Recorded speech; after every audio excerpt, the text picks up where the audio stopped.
So what you got there, Sasha? It is our new book. Very exciting. When Kids Say They're Trans is now in print.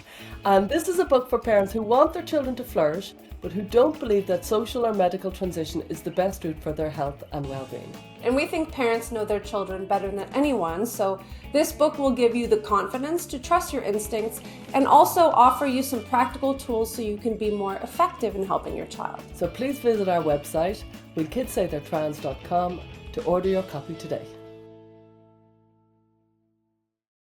Hello, Stella. How's it going, Missy? It's going well. Today was a really fun interview. We finally got Katie Herzog on the show. We were thrilled.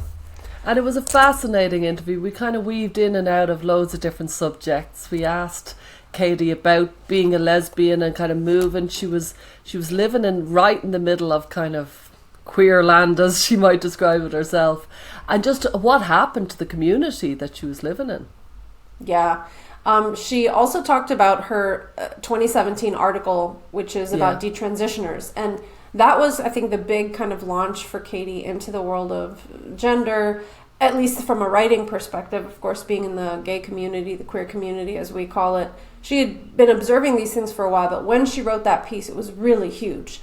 And we also asked her, since 2017, what have you learned? What has surprised you? What have you changed your mind about? So there were a lot of interesting things she had to share with us.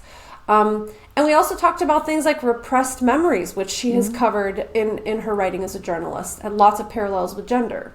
Yeah, Katie brings a lot of wit and thoughtfulness into her work, and she spoke about non-binary in a very interesting way, and she spoke about pronouns. It was great to have a good, meaty conversation about pronouns. I honestly think we should bring this up more, because this is, we're all tackling these issues, so it was really, really interesting to talk to her about that. Yeah, and just in general, Katie Herzog is a journalist. She worked at The Stranger for some time. And she also made an appearance on Bill Maher in the summer of 2022. And of course, she is the co-host, along with Jesse Singal, of the very well-known and beloved podcast, Blocked and Reported. So we would encourage anybody who's not listened to their podcast to tune in. It's witty, it's funny. They follow bizarre internet rabbit holes that are odd and entertaining, and to be fair, they've both also did some very serious journalism around pediatric gender medicine and detransition. So it was a great conversation. And if you are on YouTube and you would like to support us, please like and subscribe to the channel. And if you're listening on podcast, hop over to YouTube and like and subscribe. It really helps us to know what people enjoy, and also to get our podcast into the ears and eyes of more people. Yeah, do your bit if you can to help spread the word. And also, if you want to really show your support, don't forget our listener community. You can join our Patreon, and we'd be delighted to see you over there. Yeah, so if you go to widerlenspod.com, you'll see links to all these different things. And with that being said, we will let you enjoy our conversation with Katie Herzog. Hi, I'm Stella O'Malley, a psychotherapist in Ireland. And I'm Sasha Ayad, an adolescent therapist in the United States.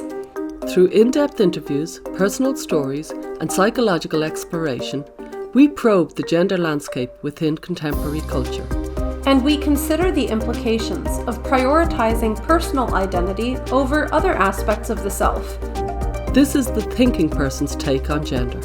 Join us as we look at gender from a wider lens. Welcome to the show, Katie. Stella and I are really happy to have you here. Thank you guys for having me. Yeah, it's great to have you on. So you've been kind of talking about, thinking about, writing about gender stuff for a while now. And I want to get to your 2017 article in The Stranger, which I think was like the first big piece you wrote about it. But can you talk about when did gender stuff come across your radar, maybe just on a personal level, like your backstory? Yeah. So I am 40, so I guess this year is the 20th anniversary of my own coming out as a lesbian. I came out when I was 20, and I was in college. I was not like most of my peers. I was not a lesbian until graduation. It actually stuck with me, real lifetime commitment. And so that was my first sort of I became like part of the queer community, which is not a term that I actually now like really describes anything. You have disparate populations which have, as you know, some competing goals. But let's just say, for simplicity's sake, I became part of the queer community, and pretty quickly at that time. So this was in the early 2000s, and there were always trans guys around in this community. To a lesser extent, there were trans women, but there were always trans guys, which at the time I think we sort of thought of as like extra butch. You know, you had your like stone butches, and then like the next step would be like the trans guy, and they were really welcome in the community, and it just wasn't really a big deal to have trans guys in the community. There was an acknowledgement that there was something different about trans guys than cis guys, to just use the term. I don't know how you guys feel about the term cis, but just to simplify things. Sure. There was just this acknowledgement. It was sort of tacit. It wasn't something that we really spoke of, but like trans guys were like welcome in lesbian spaces. When lesbian bars still existed, trans guys were like welcome at these parties. They dated lesbians, women who under other circumstances would never date cis men. They were just part of the community. And, you know, I didn't really think that much about it. There was a handful of them within these cities that I lived in. I lived in my early 20s, I lived in Portland, so a very sort of queer city. Then I moved to Durham, North Carolina, also a very queer city. And there were always trans guys around. And then Go ahead, considered, like you've just said it, but I just want to reiterate, they were effectively considered just further on than the butch lesbians. They were just that little bit further. They were kind of considered kind of women.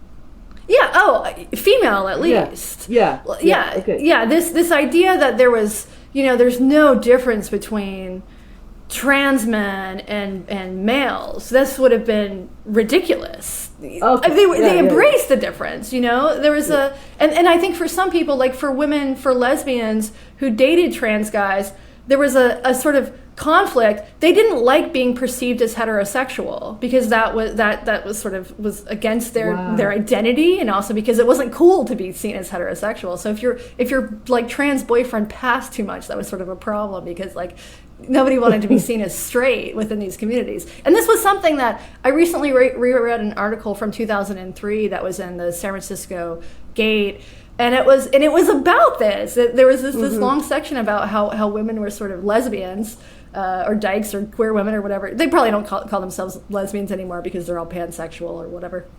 But there was this section about how, you know, the interviewed women who said, you know, I've always been gay, and now I'm dating this trans guy, and people think I'm straight, and they were horrified by this. So this idea that, you know, that there is something that they were like perfectly analogous is just, this was ridiculous 20 years ago. So there were always trans guys. And one question, like the trans guys at the time, were they necessarily on testosterone to the point where their physical characteristics had changed a lot? Or do you also mean like the metaphorical, like super butch who uses he, him pronouns and binds? Like in my scene, they were either on T or were going to take T. Okay. So this the non-binary gender fluid thing hadn't emerged yet at this point. Okay. So I'm sure there were some people who called themselves trans guys who were like in the process of getting it, but that was always the goal. This idea that you would just like call yourselves trans without making any sort of physical changes, never. Okay. Yeah. So that was sort of the scene that I emerged from, and it seemed very normal at the time, you know. I mean, I do remember the first like transsexual I met. This was before I came out as a lesbian. I was 18 the first time I met a transsexual. I worked at a place that at like a rafting company, you know, like people would come and like, you know, like whitewater rafting, and there was someone who worked in the bike shop who was a trans guy. And this was before I got to college, and I grew up in a rural area, and so meeting that person, that was sort of like my exposure to trans people at that point had always been like just Jerry Springer. So I will admit, like, I thought that this was freakish at that age. But then when I entered into, you know, this like queer scene, the gay and lesbian scene, it like very quickly became normalized, and there were always trans guys in the scene. And then, so I lived the life of sort of like a 20-something lesbian. I called myself queer. When I remember very clearly the first time I heard that term used, not as a slur, but somebody sort of embracing that term, and I said, like, what are you saying? And she sort of explained to me, oh, we're reclaiming this. This was also in the early 2000s, and I jumped on board with that. And then in 2013, so about 10 years ago, I was living in Charlotte, North Carolina. I was working for the public radio station at the time, and I had one really good friend there who was a trans guy, and he had moved to Charlotte from a small town. And he lived in a house that had, it was 4 or 5 people living in this house. They'd all been lesbians. And he came out as trans, and he started taking testosterone. And within a year, everyone in the house had transitions. And he told me this, and I thought, like, this is a statistical impossibility. This can't happen. Like, we know that trans people are less than 1% of the population. How in this small town did you all find each other? This is just an impossibility. And I thought, like, oh, this is just a bizarre, like, one-off case. And then, 10 years later, whole households full of, formerly queer women who transition is, like, incredibly, this is not an anomaly anymore. And in fact, many of the people who I was in that sort of the early days of my own queer awakening, being in the scene with friends, a shit ton of them have transitions, either to male, or they've come out as non-binary, and they haven't done anything to change their physical appearance, but they changed their names, or maybe sometimes just their pronouns. So it's incredibly common now. So I feel like I've watched this whole sort of, I was around for, like, the early days of the gay, and not the early days. I was around for sort of the time when it was still very taboo to be gay. I remember when Ellen came out, and she was called Ellen DeGenerate by talk radio DJs or whatever. I remember that. I was a kid when that happened. Then I came out. I was around for the sort of the acceptance of gay and lesbian people, and then now I'm here to see the increasing homophobia and the rise of the trans movement. Oh. And there's also this. I've also found this interesting that within that community that I was involved in, and this is I've lived in a lot of different places, so this isn't just one city I'm talking about. This is sort of, it's sort of a small world in this sort of the queer scene. There was a lot of overt hatred of males, and a lot of the same people who were the most strident men haters have become men, which I do find sort of interesting. Wow, that is interesting.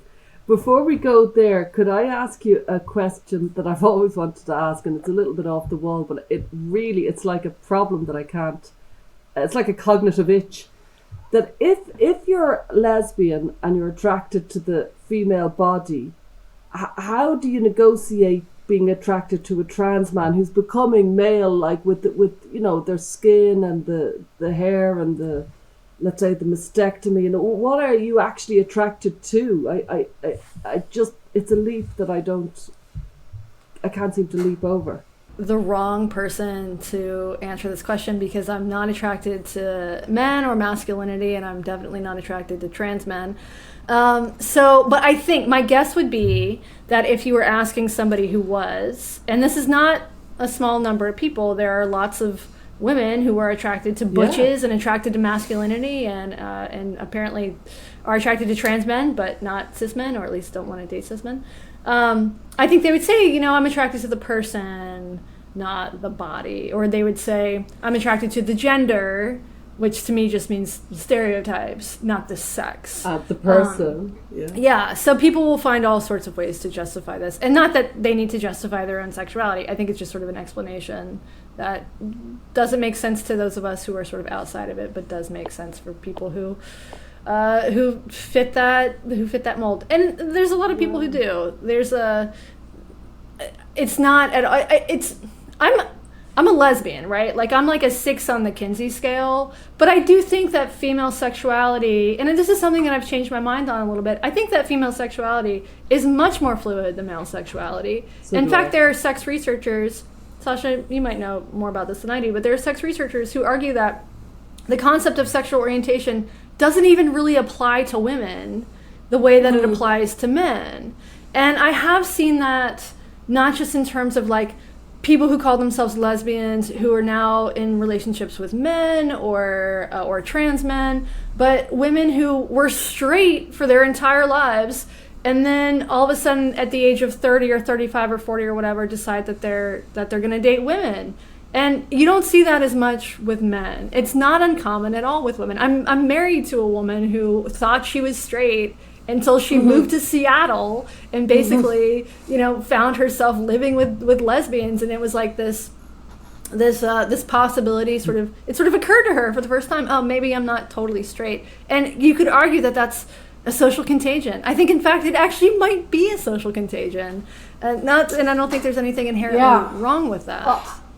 I think Sasha has a question, but I really do think that the male, like the homosexual, heterosexual, bisexual framework is a male framework that doesn't massively suit. But anyway, off you go, Sasha. I know you have. Okay, well, I have a lot of thoughts about that. I mean, first of all, there's a researcher called Lisa Diamond who actually presented recently at this thing that Mike Bailey and Blanchard were at. And her research shows that even amongst both males and females, people report attractions, one-off sexual encounters that are homosexual in a way that is much more prevalent than people tend to think. And I mean, I have a theory which is really just based on my own personal experiences, but as I was kind of coming to terms with intimacy, sexuality, attractions, when I was younger, I was really predominantly attracted to females. And it was only until I actually became less creeped out and intimidated by males that I found masculinity more attractive. And that started off as like even finding masculine women more attractive. And then I started thinking slightly feminine men were attractive. And then more masculine men were attractive. Whoa. So it came kind of in conjunction with my own sense of safety, comfort, autonomy. Like the more kind of intimidated and nervous I was around masculine sexual energy, the more like off-putting I found it. So there might be something, at least in my experience, of as we get older and kind of get to know ourselves better and feel more comfortable, that for females might broaden like the types of attractions they have. I don't know exactly what it means, but like when I think about women who are attracted to their partners as their partners transition, it doesn't really shock me that that's plausible for women. However, I have to say this kind of contradicts an argument that we often find ourselves making, which is that sexual orientation is based on sex. So what do we do with that? Because it's like, it's not fair for us to ask lesbians to date either males or masculine females. Like, so we bump into a lot of problems when we acknowledge like the facts of these phenomena. And I just wonder, like, where do you stand on that? Because I've seen a lot of lesbians get very upset with this idea that female, sexuality is fluid. They're like, no, literally, like I've only ever been attracted to feminine females, for example. Yeah, I think that's a really good point. It's sort of a hard thing to grapple with. Yeah, after we talk about how the importance of sexuality being based on sex, not gender, but it obviously has to be. It obviously is both. I'll just take myself for an example. I am much more attracted to someone like Janet Mock. Janet Mock is a passing trans woman than I am to someone like Buck Angel. I'm not attracted to Buck. I think Buck's a great guy. I don't want to have sex with Buck. Because I'm attracted to femininity. Would I be attracted to a passing penis trans woman with a penis? No, I wouldn't. But I'm pretty far on the Kinsey scale. I actually think the Kinsey scale is it's probably very problematic, but I actually think it's a handy metric. And I just happen to be much gayer or much more homosexual than I am heterosexual. But obviously that varies by the individual. But it's got to be both. It's got to be both gender and sex, and I think that's probably something that we all need to grapple with. Yeah. There's so much here. I mean, one of the things this kind of touches on is like when we go down the rabbit hole of any particular frame of thinking, we hear arguments that are stated with a lot of certainty, like attraction is only based on sex, for example. That's one we just lifted up. Yeah. But I know like on Blocked and Reported, you guys cover a lot of internet rabbit holes that have to do with sex and gender, but also that have to do with a lot of other things. And before we recorded, you were saying like, you can go too far down the rabbit hole on a lot of stuff. And I'm just wondering, what are your thoughts about that? Or like, what else were you thinking about when you said that? Yeah. So, going down the rabbit hole. So my first sort of entry into, I guess, heterodox ways of thinking about this stuff was really came from this piece I wrote in 2017 about detransitioners. And the response to that really changed my thinking in a lot of ways, that piece changed my life in a lot of ways.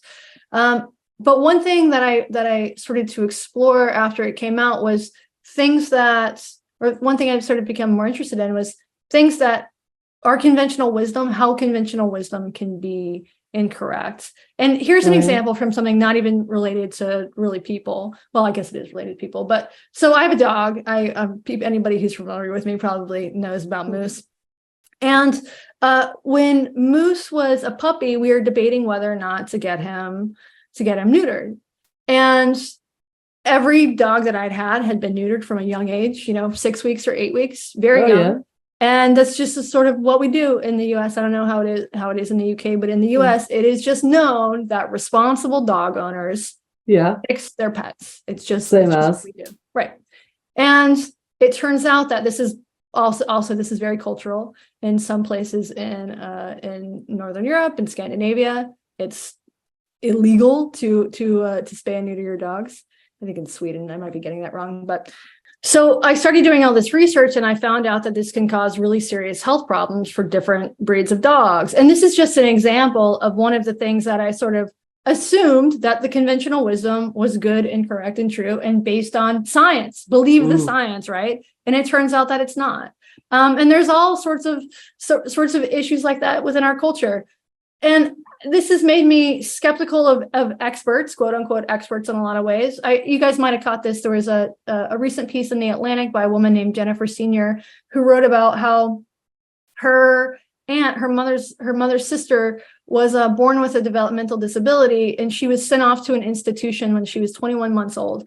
I come from a family that also, not my immediate family, but my mom, there was some disability in her family. She had a sister with Down syndrome who was sent off in the 1950s. She was institutionalized. She spent her entire life in an institution because experts told her parents that this is what you should do. Yeah. And you can see this in history. You can see it in science. You can see it in education. And this is all, watching this unfold in the culture has made me more skeptical of expertise. It's made me more skeptical of conventional wisdom. That said, once you look into the rabbit hole, you can go too far and you can come out the other side, thinking that the earth is flat. We saw this during COVID when a lot of people sort of their brains kind of melted because a lot of what we were hearing from the experts with the initial recommendations were incorrect. Some really bad public policy was developed based on these recommendations. And then and then people saw that. And then a year later, 2 years later, 3 years later, they're full anti-vaxxers and they're not getting their kids the MMR vaccine. Yeah. So I think that it's really important to watch yourself for those tendencies. I have those tendencies. I don't want to become a conspiracy theorist. And I think a lot of people have become conspiracy theorists, including in this, the field of gender. And so I try to be really, really cautious of that. And I try to have a lot of epistemic humility and to be aware that I'm frankly not that smart. And I need to just sort of constantly watch myself for those worst tendencies. So I don't want to be a crazy person, but I also want to acknowledge that a lot of the things that we are told are good and real and true sometimes aren't, and sometimes they are. It's a really difficult intellectual position to be in. You have to get comfortable with uncertainty, which I am frankly not. And COVID was a rush towards certainty so fast. Totally. Suddenly everybody was an expert on everything. And I was blinking, like we actually know nothing. But people that living in the uncertainty has become, I don't know, I kind of think it's something to do with the post-religion age. Mm-hmm. That there's no certainty, so it's just grab this, grab that, grab the other. Right.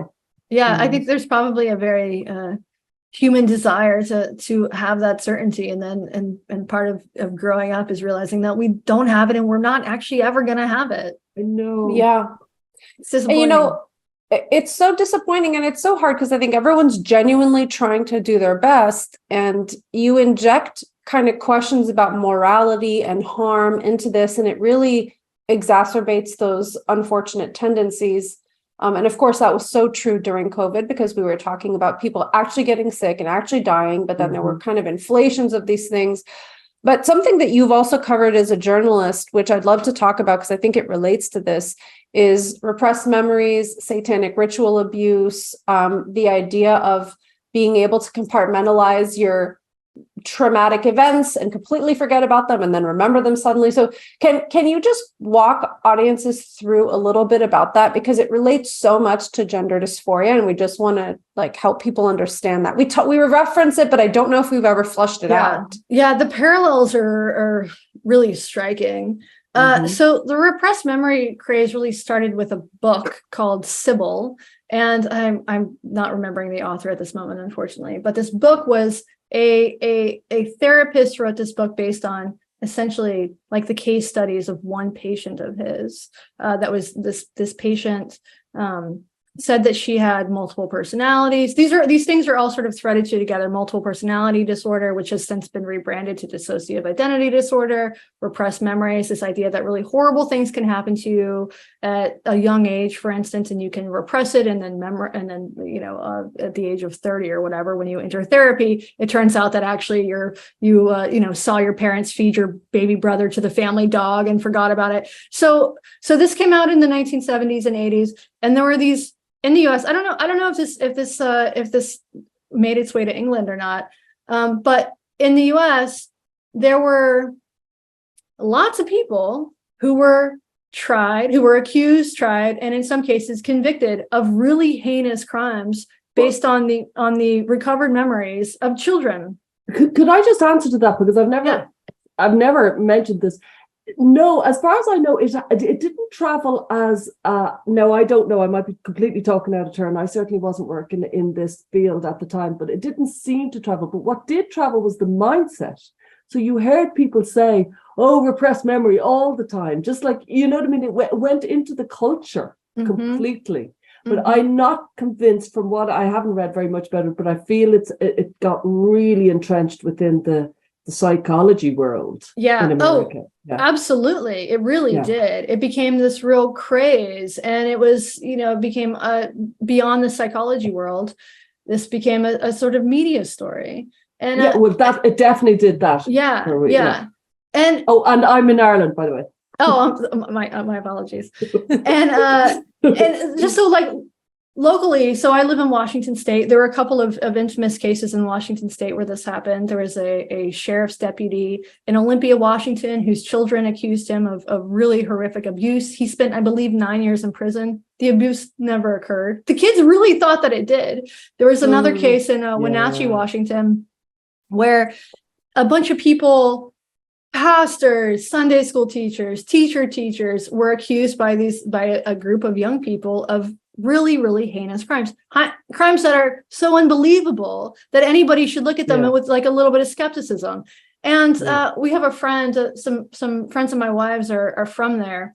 And a couple years ago, I said, "Oh, you're from Wenatchee. Do you know about the Wenatchee witch hunt?" And they didn't know what I was talking about. And I said, and I sort of explained it, and they said, this couple, both of which were from there, and they said, "Oh, you're talking about the ring." I do remember, I sort of vaguely remember there was this scandal over like some human trafficking or something like that. They called it the ring. And I asked our friend to go, her father was a pediatrician, and I asked her to ask her dad about this. And so she did. And I asked her if, just ask your dad if maybe he'd be interested in talking to a reporter about this. And the next time I saw her, she said that she brought it up with her dad, and he got very quiet. And it turned out, and he said, "We thought we were doing the right thing at the right time." And it turned out that he had testified in court as an expert witness against some of the people in his community, because he was a pediatrician. He was told, believe the children. There's this really, there's this famous Ms. Magazine cover from sometime in the 80s or maybe early 90s, with the cover says something like, "Believe the children." And I thought about that a lot during the height of the Me Too movement. So yeah, this became this really pervasive American story, and then it was sort of forgotten for a while. I hadn't heard about it until maybe 5 or 6 years ago, and I started researching this, and it turns out that this is sort of this not forgotten period of American history, because a lot of people are still alive who witnessed this, but maybe repressed period of American history, and then now there's more interest in it now as well.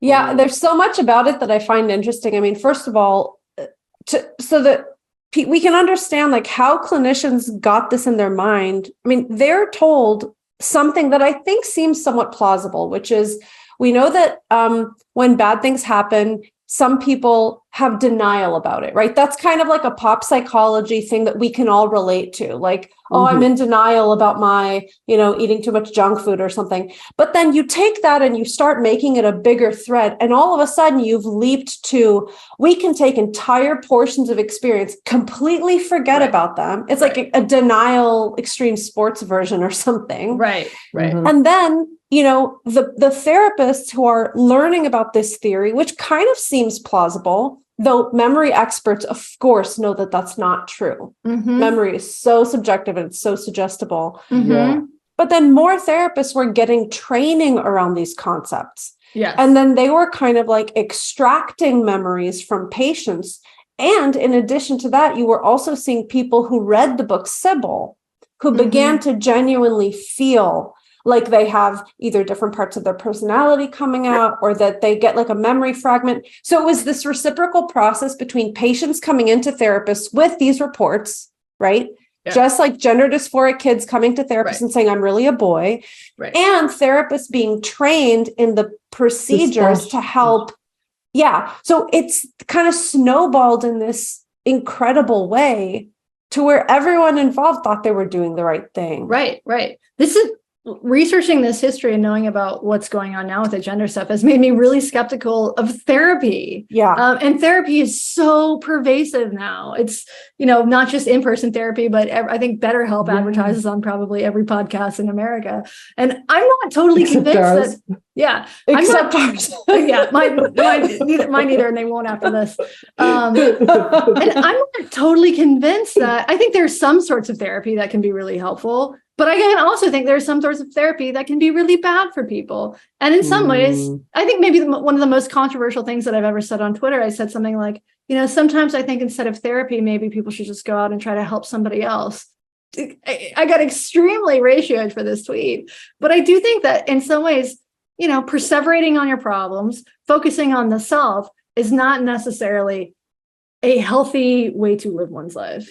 And the research would back you up. Altruism is a very different direct line to well-being. You know what I mean? So you had quality in your thought. Yeah, this is something that I don't. That this is more of a preach than practice thing in my own life. I'm not much of an altruist, but I think other people should go volunteer. You believe in it, kitchen. Yeah. but you have gone to touch grass, and we know that grass, being outdoors and exercise also have very well documented effects on mood. Yes. And I mean, I think part of the reason that you have this instinct, which I agree with. I mean, Stella and I are often very ironically recommending for families who have a gender dysphoric kid to broaden their world, like make sure their life is full of interesting, engaging things, and don't actually get obsessed with gender.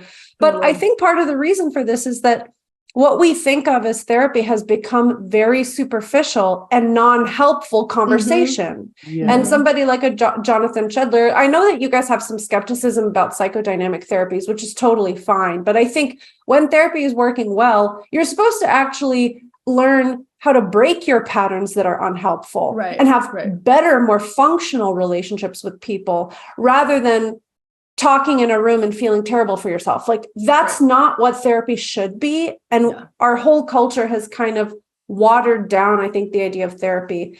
But to be fair, Stella and I have talked about this on the other hand. Sometimes overly introspective, very deep types of therapies are not helpful for everybody. And that's a little bit of a kind of not evidence-based as well. So it's hard to know like what different people really need to improve their life in a meaningful way. Sorry, go ahead. Well, I'll just throw in, Yeah. sadly, there's a kind of a therapy culture we're in now, which I think is really unfortunate, especially with teenagers. I think, you know what I mean? I just think that the parent's instinct to help the kid is to look for the therapist. Mm-hmm. That particular triangle is something that I think is actually very damaging. Yeah. I'm curious about, I've never personally done CBT, but, CBT gets sort of it seems to be a very evidence-based practice. I like that it's proactive. I am, well, that's what I'm curious about. Watch yourself. That's what I'm curious about. Are we going to find out in a year or 2 or 5 years that CBT is actually, CBD. CBT. CBT is actually, it's actually not evidence-based. CBT is as good as ChatGPT. Well, because there's the replication crisis. It turns out that almost nothing actually replicates. So what do you guys know about this? Is CBT also a pseudoscience as well? Yeah. In a nutshell, I've got a master's in CBT, and I think there's an awful lot of flaws in the research around CBT. You might symptom reduction. You might go in for anxiety, and you might have a reduction in symptoms in your tapping or your cleaning your hands.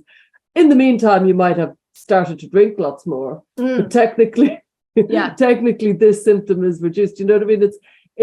I think actually trying to measure psychotherapy is a fool's errand. And I know researchers won't be happy with that, but I think it's kind of like trying to, and I'm talking about good therapy, it's like trying to measure, the impact of art in your life or the impact of music in your life. To try and quantify how my favorite songs have impacted my sense of self, or my favorite books.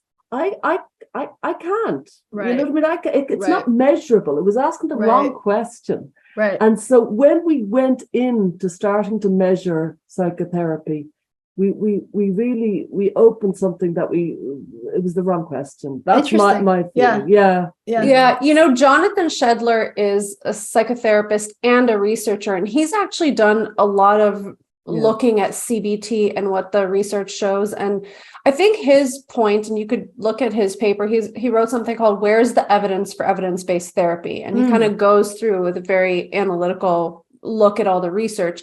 And I think his conclusion is basically that if you take any therapy framework and use it like a manual, as though you're just like assembling a car, it is probably not going to be effective. When you look at lots of different types of therapies, when they have had positive outcomes, it has a lot to do with the relationship between the therapist and the client, the way the therapist is able to kind of point out dynamics that are happening between you. And then the idea is then you carry that forward and improve other relationships in your life by kind of being called out about what you're doing in therapy. So he would probably argue it's not the actual manual CBT that if you go through this protocol with a very dogmatic perspective that you're going to have good outcomes. It's more about the way therapy is conducted. So it's an interesting thing to look at. And, we touched on this a little bit. I don't have a ton of knowledge about this area yet, but I also feel like we're seeing a slippery slope kind of thing with trauma, complex PTSD, and now actually DID, which is multiple personalities, is back. So there are a lot of ways that within the psychological culture that we have now, certain labels just kind of get slapped onto a broad range of phenomena that are hard to define and may not necessarily help people kind of like broaden. We hope you're enjoying this episode of our podcast.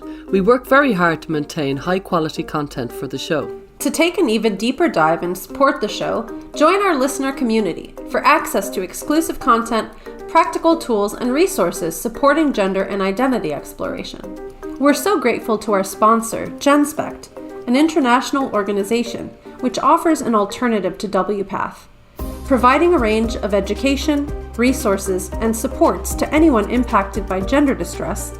GenSpect unites many different organizations globally and gives voice to thousands of previously untold stories. For more info, visit genspect.org. And thank you to our sponsor, GetUp. GET is an association of therapists who believe that individuals experiencing gender-related concerns ought to be treated using a whole person approach.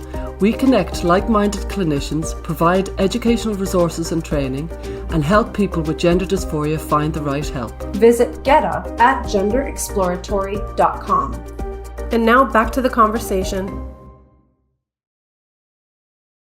I want to shift gears a little bit and ask you, what are your thoughts on pronouns and non-binary gender labels? I think they're fucking ridiculous. I really like. I think my real objection is to the singular they them, because it is confusing and people like to pretend that it's not confusing. It is actually confusing. And yes, we can all use it. There are times when it sort of rolls off the tongue. Yeah. When you don't know someone's sex or gender, you're talking about sort of a theoretical person. Yes, it can work in that case. But I think that for whatever reason, they them has stuck in a way that prior neopronouns haven't. I think that Z is a much it's much less confusing. I could have gotten on board with the Z. It didn't take off. They them did. But it has, the word they has a meaning that is the opposite of the meaning that people are trying to make happen. So I think it's confusing. I don't like it. And I also, the non-binary thing, it bothers me because I think it reifies the idea that there is a gender binary in the first place, which I don't believe in. All of us have qualities that are masculine and qualities that are feminine. None of us are actually binary. And to me, it just seems like a way for people to seem special. It also, I think it is a way for people to sort of opt out of heterosexuality, if they're heterosexual, to be sort of, I don't know, I think it was sort of this like translate. In some ways, I have very little patience for it. And this is not a popular position that I have taken. I think it's a fad. I think it's silly. And I think that it actually does a lot of harm. And the thing that probably bothers me the most about it is that because we live in a time when identitarianism is huge, we're not supposed to question it. And it is seen as questioning someone's, this deep sense of who they are. It's like questioning someone's soul. And I just or their right to exist is what's often said. Exactly. Yeah. And I just don't buy that. That said, my policy as a person who speaks to the public is to be a pronoun respecter in public. And I do that not because I think that misgendering people is immoral or anything like that. I don't really think it's immoral. I do think it can be very rude, but I mostly think it's counterproductive. And so I do the they them. I sort of struggle with respecting the they them pronouns because I find it so unintuitive. I do use people's preferred pronouns for the most part when I'm speaking publicly. When I'm speaking privately, I say whatever the fuck I want. When I'm speaking publicly, I try to respect people's pronouns, and that is it's tactical, because I think if you start out by misgendering people, it turns your audience. It's going to turn part of your audience off, and it becomes like the conversation just sort of ends there. If you don't respect people's pronouns, you are de facto a bigot. There's no reason to listen to what you say. So I think it is it's a silly hill to die on for activists, and I'm not an activist at all, but I see lots of gender critical women who refuse to use people's preferred pronouns, and I think they're just shooting themselves in the foot. And then there's also a lot of inconsistency with it. If you were going to consistent, and some people are consistent. Nina, whose last name Nina Paley. She misgenders everybody. She just goes by sex. She's consistent about it. She will call Buck Angel he or she. And Buck is a friend of mine. I don't think of him as a woman. I know that he's female. I don't think of him as a woman. I think of him as a trans man. And I don't like, and I know a lot of other sort of gender critical activists who will selectively apply the pronoun that they want based on if they like the person. So Blair White will be she, Buck Angel will be he, but Grace Lavery will be he, and I don't know, Katie Montgomery will be he. Can I make a point that I've sometimes thought? Obviously, we've all thought about pronouns way more than we ever thought we would. Yes. Especially, I've started to come to the point of, you know, there are some people are very sensory sensitive, so they can't, I am, what Yes. clothes they wear and things like that. I think some people are kind of linguistically sensitive, and so their brains fry at the idea. I can quite easily call somebody a trans woman, call her she, and know fundamentally in everything I know that they're a male. I can, it doesn't fry my brain. Right. Some people, it seems to just absolutely, it's like a screeching kind of shriek. Yeah. They can't do it. Like a chewing sound. Yeah, it's like, it's like some sort of kind of, and they're like, but no, that's a male, so you have to stop saying that. And I think it hits them differently. Yeah. You know what I mean? That makes sense to me. And I also think that because people have been punished for this, you know, people like Meghan Murphy being kicked off of Twitter, I think there's a sort of knee-jerk reaction to refuse to use the preferred pronouns because it is a protest. And I support that. I don't think people should be penalized for not using preferred. I don't think you should be kicked off of any social network. I don't think you should lose your job. I really don't. But I just think tactically it is an error. And I've seen this, you know, Erica Anderson, the clinician in San Francisco, who has been very outspoken about her concerns about pediatric transition and what's happening in trans healthcare, specifically for youth. She is a fantastic ally of the gender critical position because she is a trans woman. She is a clinician. People misgender her on Twitter and she doesn't like it. I've seen her say this. Can you please stop calling me he, him? Can you please stop? And to me, it's like, why are you risking alienating this person who is much better for your cause than some of your other allies who don't alienate people? Why are you doing this? So to me, it just seems like a tactical error and not one that I would make if I were advising these people. It's really hard because I think that tactical, I mean, I agree with you. And I always try to understand why people do what they do on both sides of the equation. And I do think that the reason people feel so protective over their right to use like correct sex pronouns is precisely because we are in the middle of like a cultural landscape that is so dogmatic about it and punishing about it and treats people as though the only reason they would do that is cruelty and hatred. Which is also incorrect. Right. So it's hard because I think we all are trying to react to the culture around us, but we also, like you said, certain people just kind of take a principled line and they go there. But is that going to be palatable? I mean, I always try to think about how do we build bridges? And to be fair, I mean, I often, even in therapy, will tell my clients, like, you shouldn't force yourself to do something that doesn't feel instinctual, right? So if I was talking to someone like Blair White, I would have to actually work really hard to refer to Blair White as a he. Like my brain would have to go into pretzels because visually and just kind of organically, I see Blair White as a very feminine person who looks like a woman. Right. So I think that part of it feels to me just as dogmatic if you're only using something on principle, because then you literally do have to ask everybody, like, what exactly is your biological sex so that I know what pronouns Sasha, to use. I hear you, but in fairness, as far as I can gather, the people who are dogmatic find it equally difficult to see Blair White as a she. Right. I don't know about that. I don't believe that. I don't believe that. I mean, so much of it comes down to this theory, but so much of it comes down to passing. Take someone like Dylan Mulvaney.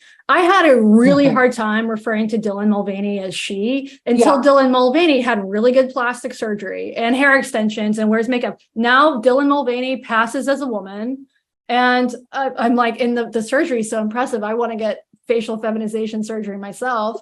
And I don't have a hard time referring to Dylan Mulvaney as she now, because Dylan Mulvaney looks like a woman. Maybe in person, Dylan wouldn't pass as well. I think that does tend to happen because trans women tend to be bigger. It's easier to pass on it through a screen than it is in real life. And I think there's so much lookism sort of involved in the conversation.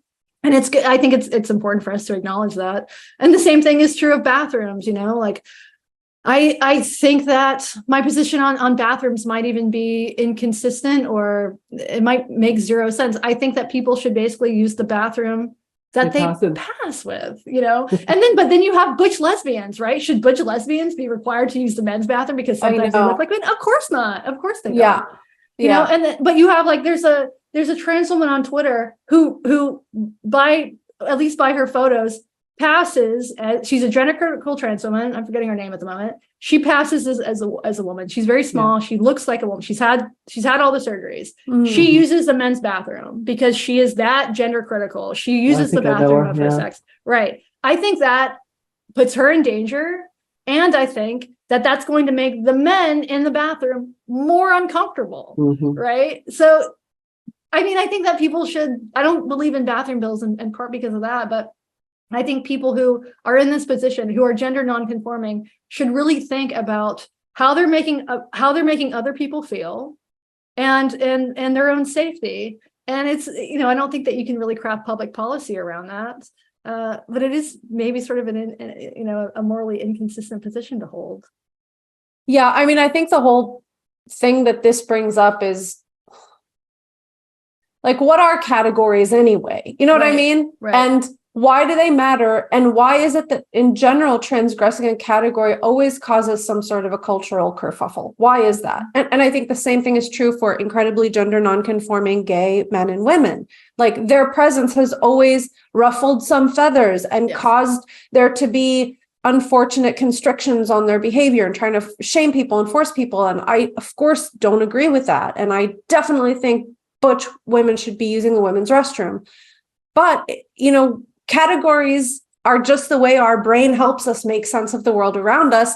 And so it's inevitable that whenever we deviate in a profound way from a category, we have to answer questions about that as a culture and as people. And it's weird. I mean, there's no great answers here. And that's why I'm so skeptical of any position that holds an incredible amount of certainty and makes it seem like everything's black and white, because it's not. Being a human is quite complicated. That's what I love about Corinna Cohn, who says adult human weirdo. Like, it's so true. It's just so true. Yeah. I think we are all engaged in a social contract, though, where we're trying not to impose our presence unnecessarily everywhere, in the queue, you know, everywhere. And best case scenario. And so in toilets, that's what we're trying to do. We're trying to go to the toilet without imposing ourselves as much as possible. That's what one does in a public toilet. You know what I mean? On all sorts of levels. And I think that should be acknowledged as what you're doing when you're entering a public toilet.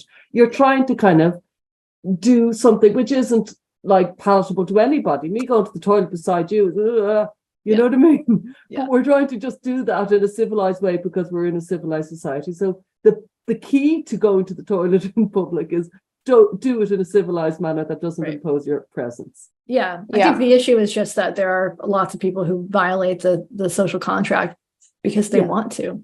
And for sure. Any which way. So if you're insisting on going in and presenting feminine and going in because you're imposing yourself. No matter what, you are imposing yourself, I think, into everybody else's brain, whether they like it or not. There you go. So you wrote this 2017 article.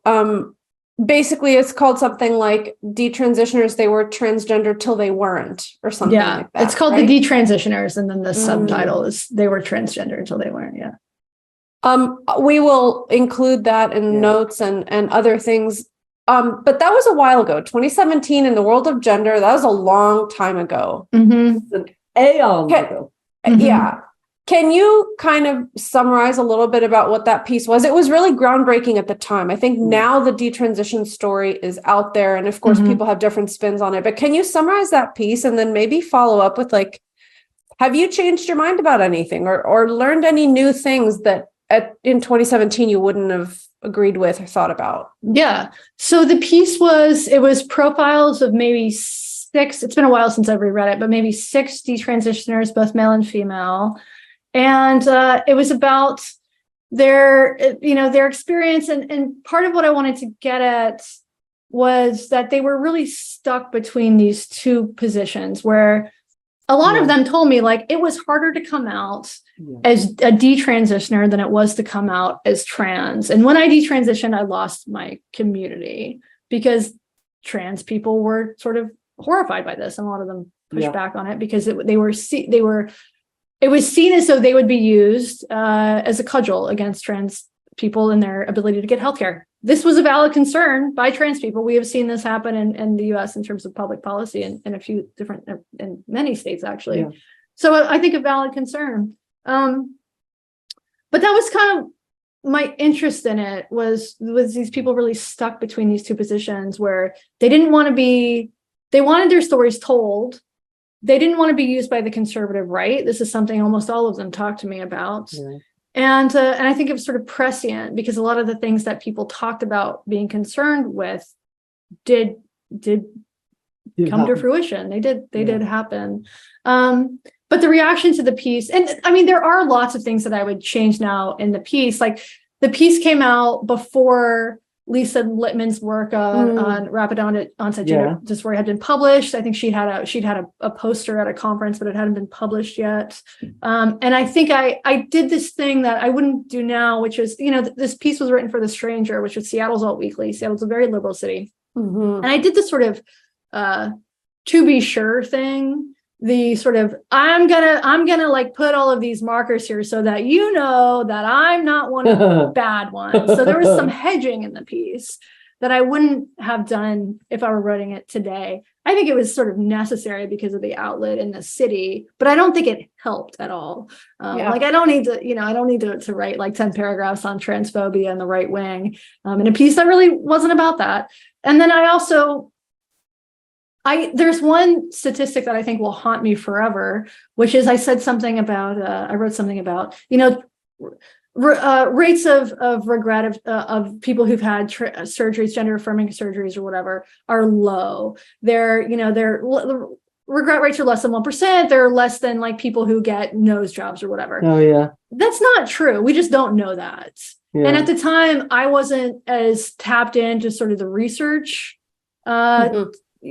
I thought that this was true. It was based on sort of the things that activists said were true. And these studies that, as Jesse Singal has written a lot about, the studies are bad. If you lose, 40% of your cohort to follow up, you can't make these sort of grand sweeping statements about regret rates. So I would have done less hedging, and I would have said, that we just don't actually know. And I just wasn't as well informed about the issue as I am now. So in your defense, the literature that was out there was telling you that it's bad literature. It wasn't that you hadn't read it. It was bad literaure. I wasn't aware of how bad it was. Yeah. That was sort of where the ignorance came in, was that I wasn't as well versed in the methodological flaws of the research. That's a key part. I know I know you know this, but anyway, it's a key part of the problem. Is that we depend upon a chain of trust. Yes. We depend on the car working as the manual tells it. Do you know what I mean? So you depending on the research was you doing your job. That's what you're meant to be doing. Right. Yeah, and it really is working with Jesse and spending an awful lot of time on Twitter and seeing these battles unfold. If I had at the time, Jack Turbin wasn't sort of the name that he is now, but I would have cited Jack Turbin uncritically, at that time had he been available. So there are definitely things I would have changed. And one of the detransitioners I spoke to has since retransitioned, although in this sort of bizarre way where she calls herself a trans man, but she still uses she, her pronouns. And she has since come out and said that she lied to me about her story. I wouldn't have used her in the story. I would have been a little bit, there were no red flags at the time with this person, and whose name I'm actually blanking on right now.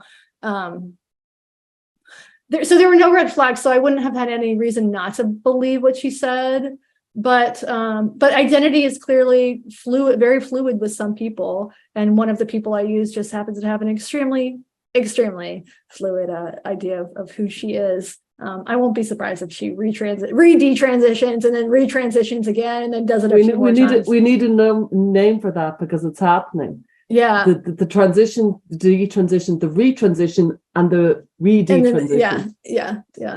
You know what I suspect? I mean, this is just totally a philosophy of mine. There's no evidence for this, but I think some people transition to signal how counterculture they are. Oh, 100%.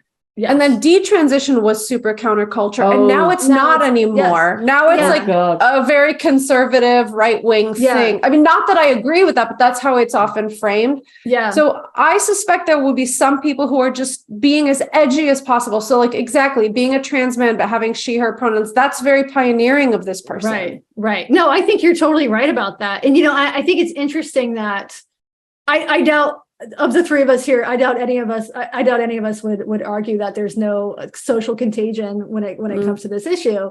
I also think it's possible that there could be a social contagion of detransitioners. I do think it's possible. I think most human behavior can be a form of social contagion. And I think it's interesting, or at least possible, that we will see trans activists who have argued that it's not possible. There's no possible way that transition could be a social contagion, arguing that detransition is a social contagion. Yeah. I was just thinking about that this morning, like how interesting that will be when you can apply a theory to one thing, but never to another thing. Right. Yes. And you just have to, I think I can also see, sort of gender critical feminists saying, nope, detransition couldn't be a social contagion. That is who one really and truly is. But we have to acknowledge that, yes, humans are weird, and our behavior is massively influenced by the people around us. That is part of being a social animal. And I don't think there's anything wrong with that. I don't think there's anything really wrong with transitioning due to social contagion, except when it is not the right choice for you personally. I mean, that's what our concern should be happy outcomes. Yeah. And I think my issue, and I've been really thinking about this a lot, I'm not going to say that in all and every case, medical interventions are disastrous and will ruin a life. No. I think people need to know what the trade-offs are before embarking on a big decision. And I am just against the lying and the covering up of information and the misleading people by using kind of like semantic tricks and weird language to misinform people of like what they're really signing up for. Yeah. And I mean, of course, if you are interested in transition as a coping strategy for other problems you're having, you need to deal with those and pick the greatest outcomes possible for yourself and for your health. Yeah. So I mean, if there weren't real and very serious side effects and social changes, societal changes that came along with transition, I wouldn't really care that much, right? The problem is that if it doesn't work, if it doesn't actually alleviate someone's dysphoria, if it causes really long-term, really serious health effects, especially with children, and if we have to remake society based on a small minority of people who are dictating to us what public policy is, those are the issues. But yeah, I don't have any sort of basic moral issue with people transitioning. I don't really care. Yeah. Well, we love your show, Blocked and Reported, and we really appreciate all of the writing and coverage you've done on this issue and so many other issues. We'll include all of that information in the notes. Is there anything else that you want our listeners to know before we wrap up this portion? I don't think so. Okay. Well, tell Moose we said hi. I will. And we'll keep you around to hear a little bit more about how you discuss gender IRL with real people. Thanks for joining us this week on Gender, a Wider Lens. Listener support means a lot to us. If you enjoy the show, please like and subscribe on iTunes and leave a review. For more information, visit widerlenspod.com. There you'll learn about joining our listener community, how to contribute to our show, and where to find us on social media. Our discussions are for educational purposes and are not intended as a substitute for mental health services.